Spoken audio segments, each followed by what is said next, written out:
पेशेंटर अंदर ही बा, ऊपर जाके दूसरा कमरा।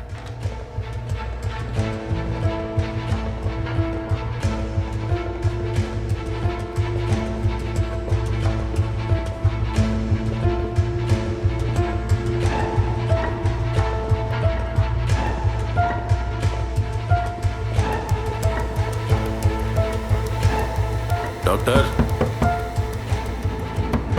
यस।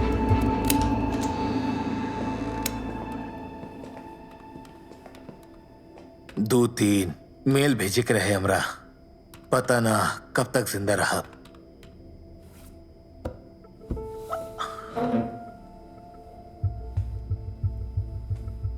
अलेक्जेंडर, आप कुछ बतावल चाहत रहनी? कहां से शुरू करें कुछ समझ में नहीं आवत। थोड़ा